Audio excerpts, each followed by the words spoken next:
할렐루야. 할렐루야. 우리 옆 사람하고 한번 같이 인사합시다. 하나님이 당신을 정말 사랑하십니다. 우리 한 번만 다시 인사할까요? 당신이 옆자리에 앉으셔서 참 은혜가 됩니다. 네, 감사합니다. 말씀 보도록 하겠습니다. 말씀은 사무엘상 3장 1절에서 4절까지의 말씀입니다. 사무엘상 3장입니다. 사무엘상 3장 1절에서 4절까지의 말씀. 짧은 구절이니까 우리 천천히 같이 읽도록 하겠습니다. 사무엘상 3장 1절에서 4절까지의 말씀입니다. 같이 읽겠습니다. 아이 사무엘이 엘리 앞에서 여호와를 섬길 때에는 여호와의 말씀이 희귀하여 이상이 흔히 보이지 않았더라. 엘리의 눈이 점점 어두워 가서 잘 보지 못하는 그때에 그가 자기 처소에 누웠고 하나님의 등불은 아직 꺼지지 아니하였으며 사무엘은 하나님의 궤에 있는 여호와의 전 안에 누웠더니 여호와께서 사무엘을 부르시는지라 그가 대답하되 내가 여기 있나이다 하고. 아멘. 잠깐 기도하겠습니다. 하나님, 말씀을 듣습니다. 하나님, 이 말씀이 우리 청년들에게 꼭 필요한 하나님의 음성으로 전해지게 하여 주시고 하나님께서 원하시는 뜻이 이루어지는 귀한 말씀이 되게 하여 주시옵소서. 전하는 자는 가리시고 위대한 아버지만 온전하게 드러나기를 소망하오며 살아계신 예수님의 이름으로 기도합니다. 아멘. 말씀을 나누도록 하겠습니다. 오늘 본문의 제목은 사무엘을 부르시는지라 라는 제목으로 오늘 말씀을 나누고자 합니다. 제가 사실 이 본문 같은 경우는 제가 6개월 전에 처음으로 부임했을 당시에 리더들과 함께 나눴던 말씀 중에 하나입니다. 그래서 리더님들에게 미리 양해를 구합니다. 들었던 말씀일 수 있는데 하나님께서 주신 은혜가 분명히 있을 거라 생각하고 제게 이번 주간, 지난 주간 참 이 말씀을 하나님께서 많이 주셨어요. 그래서 저도 기도하면서 이 말씀을 준비해서 여러분과 나누려고 합니다. 오늘 말씀을 나누도록 하겠습니다. 사무엘상 3장 1절에서 4절까지 말씀은 지난번에 2주 전에 제가 여러분들과 말씀을 나누면서 한나 이야기를 했었죠. 한나에 대한 말씀을 나눴는데 한나가 아이가 없었던 그때 하나님의 은혜로 아이가 생기게 돼서 그 아이를 성전에 드리게 되죠. 그 아이가 바로 오늘 본문에 나타난 사무엘입니다. 이 본문을 가지고 오늘 말씀을 나누도록 하겠습니다. 사무엘상 3장을 먼저 해석하기 전에 사무엘상 4장을 먼저 생각을 해보면 제가 좀 말씀드리도록 하겠습니다. 블레셋과 이스라엘의 전투 장면이 나옵니다. 이스라엘과 블레셋이 전쟁을 하게 되는데 블레셋은 아벡이라는 곳에 진을 치고 이스라엘은 에베네셀에 진을 치게 됩니다. 그리고 나서 두 나라가 전쟁을 하게 되죠. 사실 그때까지만 해도 이스라엘 백성들 같은 경우는 하나님이 함께 하시는 민족이라는 그 엄청난 프라이드가 있었기 때문에 전쟁에서 웬만하면 지지 않는다라고 생각을 했습니다. 근데 블레셋과 이스라엘 백성들이 전쟁을 했는데 이스라엘이 졌습니다. 몇 명이 죽었냐 하면 4,000명이라는 사람들이 죽습니다. 엄청 많이 죽은 거거든요. 엄청나게 많은 사람들이 죽습니다. 그리고 나서 이스라엘 백성들이 회의가 열리죠. 회의가 열려서 아니 대체 우리가 왜 졌냐, 진 이유가 뭐냐라고 이렇게 분석을 하다 보니까 거기서 나온 결론이 뭐였냐면 우리가 하나님의 임재가 없었던 것 같다. 하나님의 임재가 없어서 우리가 졌다. 그러면 우리 하나님의 임재를 구하자라고 하면서 한 게 뭐였냐면 진영에 있었던 언약궤를 가지고 전쟁터로 온 사건이었어요. 언약궤가 그 진영에 있었거든요. 먼 진영에 있었는데 그 언약궤라고 하면 뭐냐면 하나님께서 모세에게 써주신 그 돌판을 이야기합니다. 그 언약궤를 가지고 전쟁터로 오게 됩니다. 그때 올 때 사람들이 다 환호해요. 막 엄청나게 환호를 합니다. 이제는 우리가 이겼다. 왜냐하면 이 언약궤가 왔다라는 건 하나님의 임재의 상징이고 엄청난 하나님의 역사가 일어날 거다라는 걸 알고 언약궤가 들어올 때 이스라엘 백성들의 사기가 막 올라갑니다. 엄청나게 올라가면서 와, 이제 우리가 전쟁을 이겼다라고 생각하면서 올라갑니다. 반대로 블레셋 사람들은요, 그 소식을 듣고 마음이 무너지기 시작합니다. 성경에 그대로 나오는데, 야, 저 이스라엘의 하나님이 저기 함께 하시는구나. 그 이스라엘의 하나님은 엄청난 전쟁에서 승리를 주셨던 하나님이다. 야, 우리가 이제 이길 수 있을까? 그러면서 블레셋의 사기는 점점 낮아지고 이스라엘의 사기는 점점 올라옵니다. 그리고 나서 전쟁에서 두 번째 전투가 벌어집니다. 여러분, 누가 이겼을까요? 블레셋이 이겼습니다. 블레셋이 가볍게 이겼고요. 첫 전투에서는 4천 명이 죽었는데 두 번째 전투에서는 3만 명이 죽습니다. 3만 명이 죽고요. 언약궤도 뺏깁니다. 언약궤도 뺏기고 심지어 그 전투에서 수많은 사람들이 죽어나갑니다. 그때 제사장의 아들들이었던 홈니와 비나스도 죽습니다. 다 죽습니다. 여러분, 왜 이런 사건이 벌어졌을까요? 분명히 언약궤가 왔잖아요. 하나님의 임재라고 상징하는 언약궤가 들어왔습니다. 그리고 사기가 올라갔고요. 블레셋의 사기는 떨어졌습니다. 그 상태에서 전쟁을 했으면 당연히 이스라엘이 이겨야 되지 않나요? 하나님의 백성이잖아요. 하나님의 임재가 있는 그 언약궤가 들어왔잖아요. 그럼 이겨야 되잖아요. 지금까지의 전쟁을 보면 하나님이 함께 하신 전투에서 이스라엘은 진 적이 없습니다. 그런데 이 전투에서만큼은 완벽하게 패배합니다. 여러분, 왜 이런 사태가 벌어졌을까요? 왜 이런 일이 벌어졌을까요? 쉽게 표현해 볼게요. 마음이 떠나 있었기 때문에 그래요. 마음이 떠나 있었기 때문에. 쉽게 표현해 볼게요. 언약궤는 왔는데 하나님과의 관계는 없는 거예요. 언약궤는 들어왔어요. 실제로 언약궤가 그 전쟁의 진영으로 돌아왔고 이스라엘 백성들은 싸울 수 있었어요. 그런데도 불구하고 하나님과 관계가 없는 거예요. 여러분, 이 백성들의 상태가 지금 어떠냐면 언약궤가 있으면 하나님이 있는 것 같고 언약궤가 없으면 하나님이 없는 것 같은 거예요. 우리로 따져볼까요?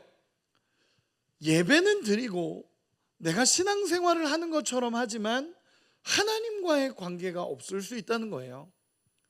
우리가 예배의 자리에 있고, 여러분 죄송해요 이렇게 표현해서, 예배의 자리에 있고 여러분들이 헌금도 하고 11조도 하고 내가 이런 것들을 하면서 내게 복 주셔야 된다라고 하나님 앞에 이야기할지 모르지만, 여러분 미안한 얘기지만 하나님과의 관계가 없다면 꽝이에요. 꽝. 하나님과의 관계가 없다면 아무것도 아닌 거예요.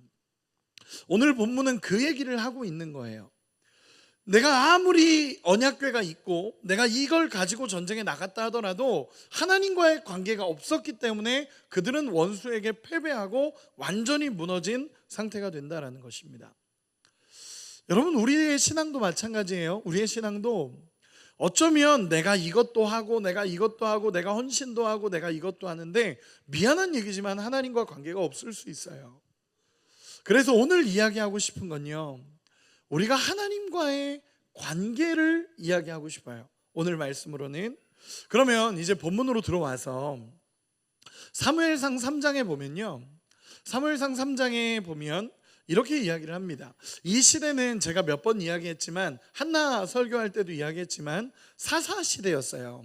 사사시대를 결정짓는 특징은 뭐냐면 자기 소견에 옳은 대로 살았던 시대예요. 즉 하나님 없이 그냥 내가 원하는 대로 살았던 시대예요. 완전히 내가 바라고 내가 원하는 대로 살았던 시대고, 그리고 그렇기 때문에 왕을 요구했던 시대예요. 여러분, 이스라엘에서 왕을 요구하기 시작해요. 우리에게도 왕이 필요합니다. 다른 나라 보니까 왕이 있던데 우리에게도 왕이 필요합니다 라고 요구했던 시대가 이 사사시대입니다. 여러분, 이스라엘에 왕이 없었나요? 있었어요. 하나님이 계셨어요. 하나님이 내가 너희의 왕이고 통치자고 하나님 나라의 백성이라고 얘기했어요. 여러분, 이 하나님 나라라는 건 킹덤이거든요. 하나님이 왕으로 계신, 하나님이 통치하시는 그 하나님의 백성, 킹덤, 하나님의 백성으로서 이스라엘이 살았어요. 그런데 지금 이스라엘이 요구하는, 왕을 달라라고 요구하는 건요, 하나님을 왕으로 인정하지 않는 거예요. 내 소견에 오른 대로 살았고 하나님을 왕으로 인정하지 않았어요. 그랬더니 결과가 어떻게 나타나냐 하면 영적으로 메말라가기 시작했고 예배가 무너지기 시작했던 시대가 이 시대예요. 또 결정적으로 여기 엘리 제사장이 나오는데 이 엘리의 눈이 점점 어두워져 가서 잘 보지 못하는 그때에 라고 표현하고 있고 1절에도 보면 여호와의 말씀이 희귀하여 이상이 흔히 보이지 않았더라. 여러분, 여호와의 말씀이 희귀했대요. 하나님의 백성인데 하나님의 말씀이 없는 거예요. 하나님의 백성으로 살아가고 있고 하나님이 통치자인데도 불구하고 하나님의 말씀이 그들에게 들려지지 않았던 시대예요. 여러분, 너무나 암흑기입니다. 영적으로 암흑기입니다. 여러분, 이 시대가 자기 소견에 오른 대로 살았던 사사시대라고 평가하는 시대의 모습이에요. 아까도 얘기했듯이 영적으로 메말라가기 시작했고 예배가 무너지기 시작했어요. 내 소견에 오른 대로 살았고 왕을 요구하기 시작하면서 하나님을 왕으로 인정하지 않으니까 예배와 영적인 모든 것이 무너지기 시작했어요. 여러분, 저는 이 시대를 보면서 지금 이 시대, 성경의 시대를 보면서 지금 이 시대를 바라봅니다. 지금 이 시대를 바라봅니다. 여러분, 자기 소견에 오른 대로 살았던 시대, 지금 우리가 살아가는 이 시대를 향해서 절대 진리가 깨지고 상대 진리가 오른 시대라고 얘기를 하죠. 절대적인 진리가 없다는 거예요. 너도 옳고 나도 옳고 쟤도 옳고 얘도 옳은 시대. 그래서 모두가 옳다라고 말하는 다원주의 같은 이런 개념들이 계속 올라오고 있는 상황의 시대를 우리는 살아가고 있어요. 거기에다가 하나님을 왕으로 인정하지 않으려고 하는 세대예요. 나의 주인은 나다라고 말하는 세대예요. 내 주인은 하나님이 아니라 내 주인은 나야 라고 말하는 시대가 지금의 시대예요. 그러다 보니까 이 사사시대와 마찬가지로 영적인 눈이 어두워져 가고 자꾸만 내 인생의 하나님과의 관계가 사라져가는 시대가 이 시대가 되어버렸다라는 거예요. 여러분, 이 사사시대는 너무나 암흑기였고요, 이 사사시대는 정말 무너져 가고 있는 세대였어요.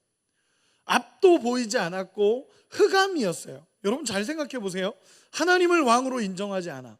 그리고 내가 진짜 영적으로 어두워지기 시작했고요, 내 소견에 오른 대로 살았어요. 여기 영적인 지도자조차도 눈이 어두워져서 분별을 못해요. 지지난주 말씀에 나눴던 것처럼 한나가 기도하고 있는데 엘리 제사장이 와서 술 취하지 말라라고 얘기하는 그 정도 영적인 지도자가 무너져 버렸던 시대예요. 여러분, 여기에 어디에 소망이 있나요? 사사시대를 연구하는 학자들을 보면요, 이 소망에 대해서 자꾸 의문을 품을 수밖에 없는 거예요. 여러분, 그런데 오늘 본문을 보면요, 참 재밌는 구절이 나와요. 이렇게 어둡고 이렇게 무너졌고 이렇게 아무것도 안 되고 이상도 흔히 보이지 않았고 하나님의 환상도 보이지 않고 하나님의 말씀도 희귀하고 내 맘대로 살아가려고 하고 하나님을 왕으로 인정하지 않았던 그 모든 시대 속에서, 누구 하나 보이지 않는 시대 속에서, 흑암 속에, 오늘 우리 봉희자매가 기도할 때 그런 얘기했죠. 흑암 속에 한 줄기 빛이 예수 그리스도라고 기도했던 그 내용이 마음에 참 와닿더라고요. 이 시대가 그랬어요. 사사시대가 아무것도 보이지 않는 암흑 같은 시대였어요. 그런데 하나님이 이렇게 얘기해요. 참 재밌는 장면이에요. 우리 같이 한번 읽어볼까요?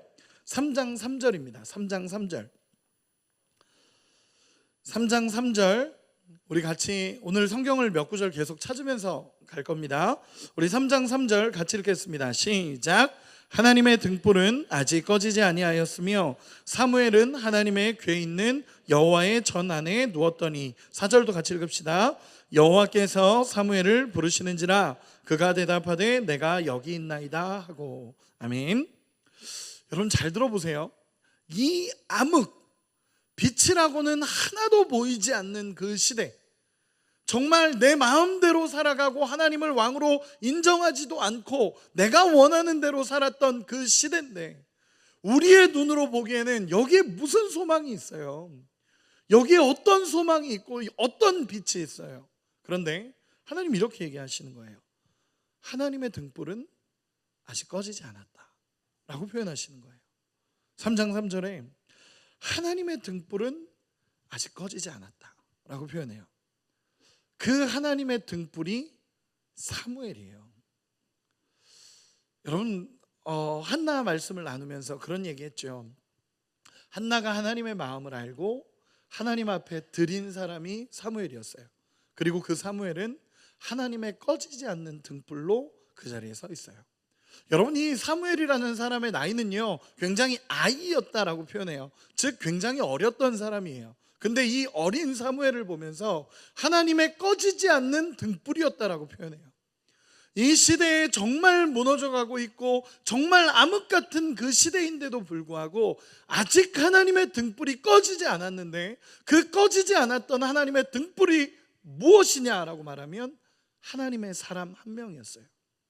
근데 하나님은 이 한 사람 보면서 내 등불은 아직 꺼지지 않았고 이 사람을 통해 하나님의 역사가 일어날 것을 하나님이 말씀하시기 시작합니다. 여러분, 어린 사무엘이 준비되고 있는 거예요. 그 한 사람을 보면서 그 시대의 암흑을 얘기하는 것이 아니라 하나님은 아직 꺼지지 않았던 하나님의 등불 한 사람을 얘기해요.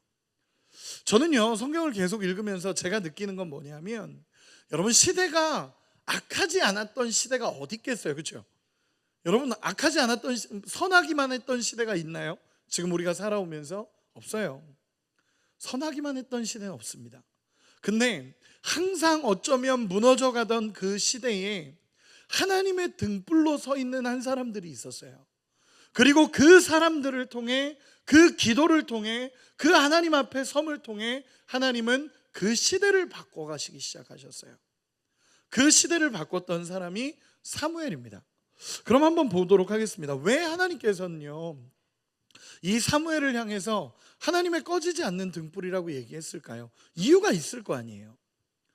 그냥 어쩌면 아이거든요. 아직 다 큰 선지자가 아니에요. 지금 사무엘이 선지자로 인정받았을 그 시점이 아닙니다.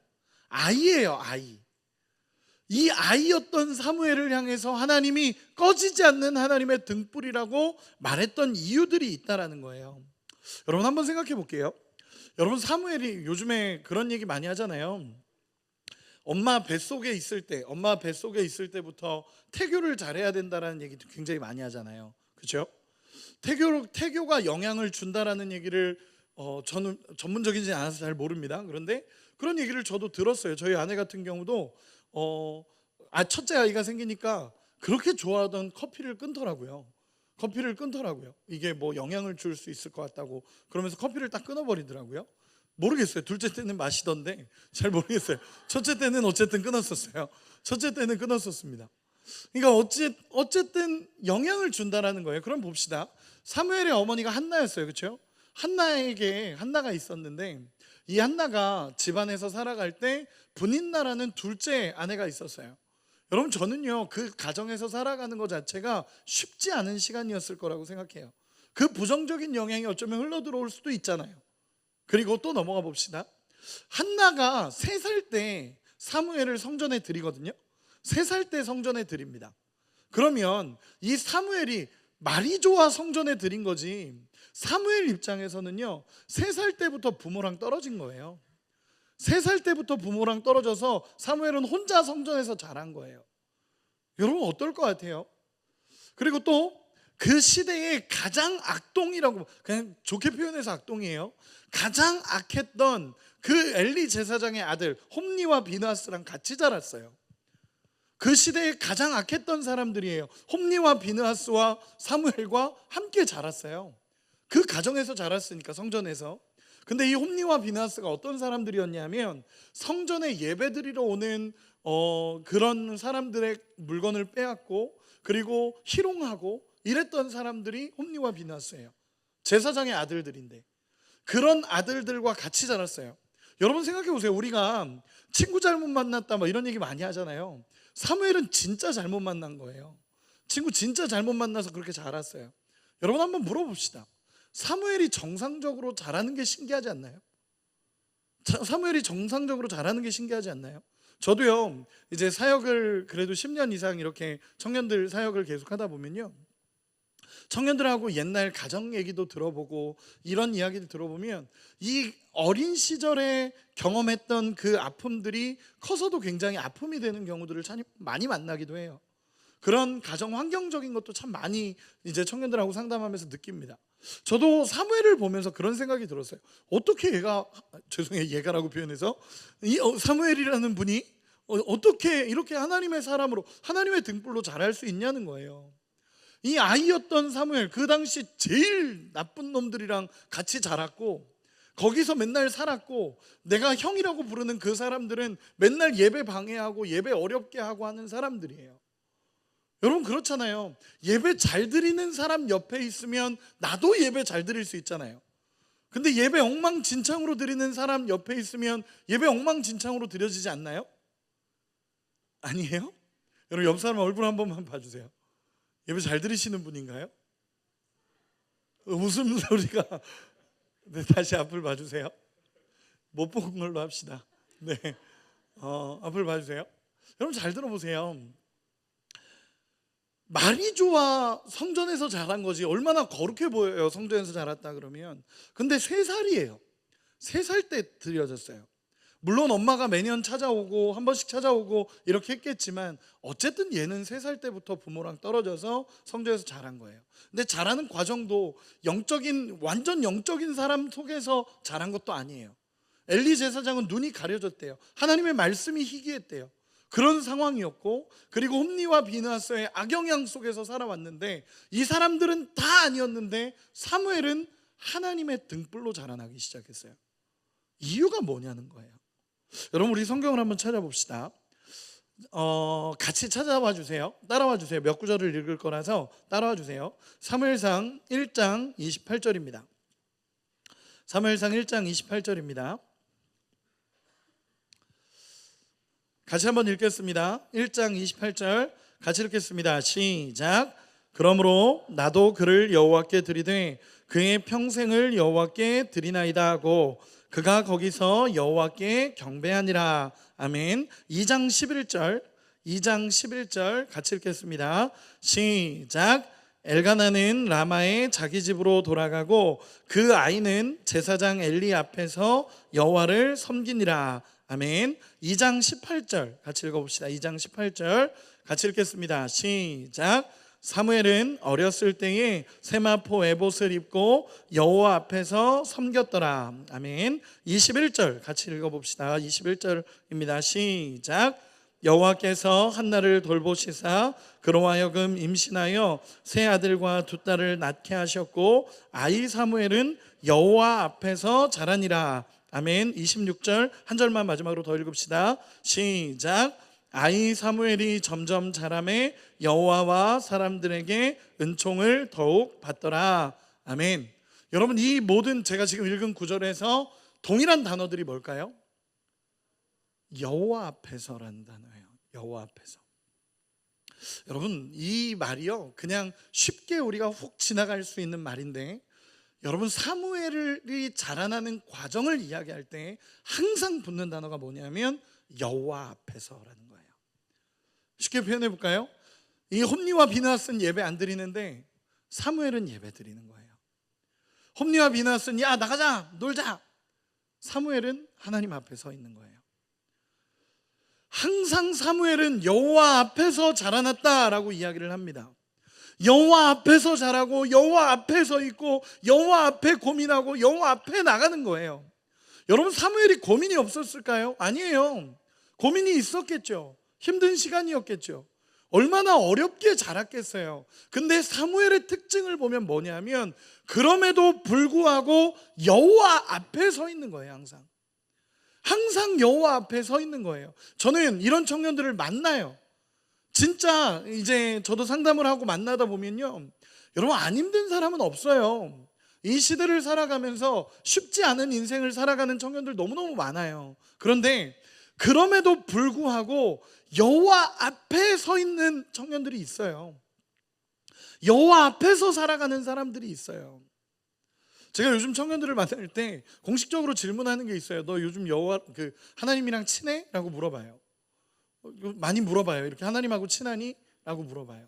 친하다고 하는 사람도 있고 요즘 좀 멀어졌다고 하는 사람도 있고 처음부터 안 친했다는 사람도 있고 많아요. 근데 여러분 잘 생각해 보세요. 이 사무엘은요 여호와 앞에 서 있는 거예요. 여러분, 하나님이 능력이 없어서 그 어려움에서 건지지 않으시는 거 아니에요. 하나님이 능력이 없어서 그 어려움 속에 그냥 두시는 거 아니에요. 그 어려움 속에서 하나님 앞에 묵묵히 서서 하나님을 바라볼 때 하나님과의 아름다운 친밀함이 세워져 가는 거예요. 이 사무엘이 그 상황인 거예요. 힘들죠. 의지할 데가 없어요. 엄마도 없어요. 아빠도 없어요. 그러니까 여호와 앞에 서는 거예요. 여호와 앞에서, 늘 여호와 앞에서 라고 고백해요. 반대로 우리 한번 2장 12절 같이 한번 읽어보도록 하겠습니다. 2장 12절입니다. 엘리의 아들들의 모습입니다. 2장 12절 같이 읽겠습니다. 시작. 엘리의 아들들은 행실이 나빠 여호와를 알지 못하더라. 아멘. 17절, 2장 17절 같이 읽겠습니다. 시작. 이 소년들의 죄가 여호와 앞에 심히 크면 그들이 여호와의 제사를 멸시함이었더라. 아멘. 여호와를 멸시하는 거예요. 여러분, 이렇게 표현해 볼게요. 이 홈리와 비느하스도 사무엘도 주일학교부터 다 했어요. 주일학교도 하고 중등부도 하고 고등부도 하고 청년부도 올라가고 이 과정을 다 거쳤어요. 그런데 홈리와 비느하스는 하나님의 제사를 멸시했대요. 하나님의 예배를 즐거워하지 않고 하나님의 예배를 바라보지 않고 하나님의 예배 앞에 정직하지 않은 거예요. 근데 사무엘을 규정짓는 특징, 여호와 앞에서 살았어요. 여호와 앞에서 철저하게 살았던 하나님의 사람입니다. 결국 뭐냐 하면, 저는 키는, 정말 하나님의 등불로 살아가는 사람의 키는 하나님과의 친밀함이에요. 여러분, 홈리와 비느하스가 처음부터 이렇게 무너졌을까요? 엘리가 처음부터 눈이 가려졌을까요? 아닐 거예요. 하나님 앞에 사사로서 처음, 제사장으로서 처음 이렇게 세워졌을 때 얼마나 감격과 기쁨이 있었을까요? 그런데 그렇게 지내다가 하나님과의 친밀함이 사라지고 하나님과의 관계가 사라지고 하나님 앞에서의 간절함이 사라지니까 점점 영적으로 무뎌지다 타락해버리는 거예요. 여러분, 우리의 인생도 마찬가지입니다. 우리가 모태신앙이고 우리가 신앙생활을 계속 해왔고 하나님 앞에 뜨거웠던 경험들이 있죠. 당연히 있어요. 근데 그럼에도 불구하고 하나님 앞에서 이렇게 살아가다가 그 친밀함이 사라져가면 살아가질수록 우리는 영적으로 무너져 가는 거예요. 저는 일기를 써요. 지금까지도 일기를 씁니다. 요즘에는 자주 쓰는 건 아닌데 저는 일기를 늘 써요. 근데 그 일기는 이제 제가 쓰는 일기는요, 제가 고등학교 2학년 때부터 썼어요. 고등학교 2학년 때부터 썼으니까 지금 벌써 20년이 넘어가는 일기를 쓰고 있습니다. 이전에 있던 건 다 버렸고요. 근데 이제 계속 쓰고 있어요. 근데 제가 일기를 쓰는 이유는 딱 하나였어요. 그 당시 일기를 썼던 이유는 딱 하나였어요. 뭐였냐면, 하나님하고 친해지고 싶어서 일기를 쓰기 시작했어요. 그래서 제 일기는 하나님으로 시작했었어요. 하나님 하면서 시작을 했어요. 그냥 주저리 그냥 하나님 앞에 쓰는 거예요. 제 이야기, 제가 있었던 일을 쓰는 게 아니라, 하나님, 저는 이렇게 살았어요 라고 하면서 오늘 하루를 이렇게 정리했어요. 그래서 그 일기를 보면 제가 되게 싫어했던 사람도 있고요. 그래서 하나님 앞에 다 일렀어요. 예를 들어 동혁이 앞에 있는데, 하나님, 오늘 동혁이가 괴롭혔어요. 이런 거, 동혁이 때문에 힘들었어요. 오늘 임사랑 때문에 스트레스 받았어요. 이런 하나하나들을 다 쓰는 거예요. 하나님 앞에 그냥 쓰기 시작했어요. 근데 놀라운 건요, 하나님 그 시간을 통해 저를 찾아와 주시기 시작했어요. 하나님 앞에 말씀을 읽고 하나님 앞에 일기를 쓰기 시작하는데, 그 일기를 하나님과의 대화를 통해서 하나님 찾아와 주시는 거예요. 그냥 일기를 쓰고 있는데 눈물이 있고, 일기를 쓰고 있는데 하나님의 사랑이 막 느껴지는 거예요. 지금도 그래요. 그래서 어쩌면 적혀 있는 사람이 있을 수 있어요. 하나님 앞에 늘 감사한 사람도 써놓고 힘들게 한 사람도 써놓고, 그러면서 하나님 앞에 이렇게 해가요. 근데 저는 그 시간을 통해 하나님이 찾아오시는 걸 경험해요. 여러분, 마찬가지예요. 하나님의 등불로 살아갈 수 있는 힘은요, 주님과의 친밀함이에요. 정말 진짜 키워드는요, 친밀함이에요. 하나님과 친밀한 그 사람을 통해서 하나님은 이 시대에 꺼지지 않는 하나님의 등불이라고 표현하세요. 하나님은 이 시대를 살아가는 사람들을 향해서 어쩌면 같이 자라고 같이 신앙생활하지만 하나님의 아픔이 되는 사람이 있는 반면에 하나님의 꺼지지 않는 등불로 이 시대에 하나님의 사람으로 쓰이는 사람들이 있어요. 여러분, 우리 몇 구절만 찾아볼까요? 열왕기하 2장 12절입니다. 열왕기하 2장 12절 우리 한 번만 찾아보도록 하겠습니다. 열왕기하 2장 12절입니다. 열왕기하는 구약입니다. 열왕기하 2장 12절 우리 같이 한 번만 읽어보도록 하겠습니다. 열왕기하 2장 12절입니다. 같이 읽겠습니다. 시작. 엘리사가 보고 소리 지르되 내 아버지여 내 아버지여 이스라엘의 병거와 그 마병이여 하더니 다시 보이지 아니하는지라. 이에 엘리사가 자기의 옷을 잡아 돌로 찢고. 아멘. 잘 보세요. 엘리사가 엘리야, 자기의 스승이었던 엘리야가 하나님의 불말과 불병거를 가지고 승천하는 모습을 보면서 엘리사가 외쳤던 고백이에요. 뭐라 그러냐면 내 아버지여 내 아버지여 이스라엘의 병거와 마병이여 라고 얘기해요. 여러분, 엘리야를 향해서 엘리사가, 제자였던 엘리사가 엘리야를 향해서 이스라엘의 병거와 마병이여 라고 표현해요. 이 얘기는 뭐냐면 이 엘리야 한 사람이 이스라엘을 지키는 병거와 마병이었다라는 걸 엘리사가 아는 거예요. 이스라엘을 지키는 병거와 마병이 엘리야였다라는 걸 엘리사가 알고 정말 가슴 아파하면서 하나님, 하나님, 내 아버지여, 내 아버지여, 이스라엘의 병거와 마병이여 라고 외치는 거예요. 또 한 구절만 볼까요? 열왕기하 13장 14절입니다. 열왕기하 13장 14절입니다. 우리 같이 한번 읽도록 하겠습니다. 같이 읽겠습니다. 시작. 엘리사가 죽을 병이 들매 이스라엘의 왕 요아스가 그에게로 내려와 자기의 얼굴에 눈물을 흘리며 이르되 내 아버지여 내 아버지여 이스라엘의 병거와 마병이여 하매. 아멘. 여러분, 엘리사도 동일하게 엘리사가 죽는 그 시간에 유대 왕이었 이스라엘의 왕이었던 요아스가 똑같이 고백해요. 뭐냐면 엘리사도 이스라엘의 병거와 마병으로 살았던 거예요. 자기 스승이 이스라엘의 병거와 마병이었던 것을 보면서 엘리사 역시 하나님 앞에 고백하는 것, 그렇게 살기로 결단하고 이 엘리사가 그렇게 살아왔던 그 마지막 순간에 요아스 왕을 통해 똑같은 고백을 들어요. 엘리사 역시 이스라엘의 병거와 마병으로 살았다는 것입니다. 여러분, 한 구절만 찾아볼까요? 우리 사무엘상 다시 돌아와서 사무엘상 3장 19절에서 20절입니다. 오늘 성경을 좀 찾고 있습니다. 사무엘상 3장 19절에서 20절입니다. 같이 읽도록 하겠습니다. 사무엘상 3장 19절에서 20절 같이 읽겠습니다. 사무엘이 자라매 여호와께서 그와 함께 계셔서 그의 말이 하나도 땅에 떨어지지 않게 하시니 단에서부터 브엘세바까지의 온 이스라엘이 사무엘은 여호와의 선지자로 세우심을 입은 줄을 알았더라. 아멘. 한 구절만 마지막으로 더 찾아보겠습니다. 사무엘상 7장 13절입니다. 사무엘상 7장 13절 같이 한 번만 읽어보도록 하겠습니다. 같이 읽겠습니다. 시작. 이에 블레셋 사람들이 굴복하여 다시는 이스라엘 지역 안에 들어오지 못하였으며 여호와의 손이 사무엘이 사는 날 동안에 블레셋 사람을 막으심에. 아멘. 여러분, 이 한 사람을 통해 하나님은 그 나라를 지켜요. 이 한 사람을 통해 하나님이 그 나라를 세워가시기 시작합니다.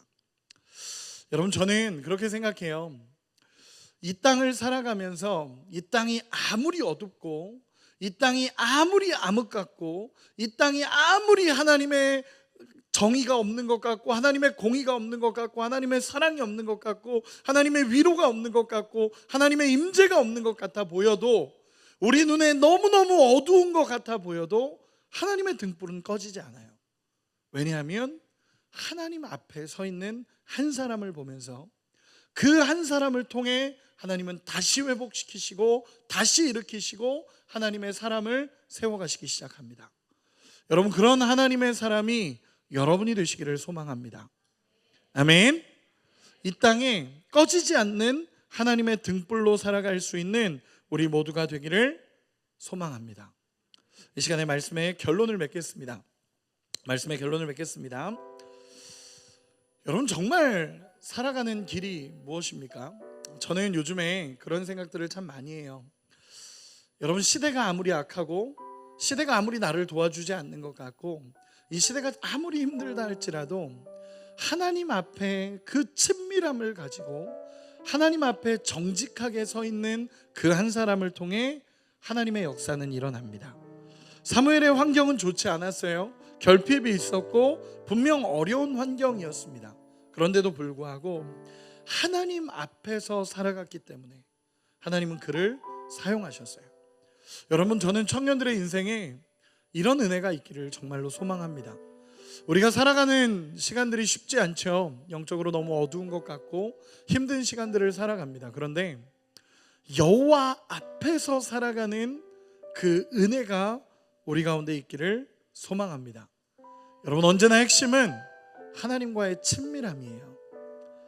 같이 이 자리에 예배를 드려도 진짜 하나님을 바라보는 사람이 있고요, 하나님을 놓치고 살아가는 사람도 있어요. 다 같이 신앙생활하는 것 같아 보여도 하나님 앞에 친밀함을 가지고 나가는 사람이 있고 하나님 앞에 무너지고 있는 사람이 있어요.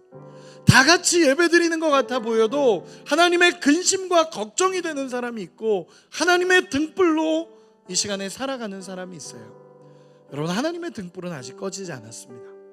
하나님의 등불은 꺼지지 않았고 하나님은 사무엘을 부르십니다. 여러분을 부르시는 은혜가 있기를 예수님의 이름으로 축원합니다.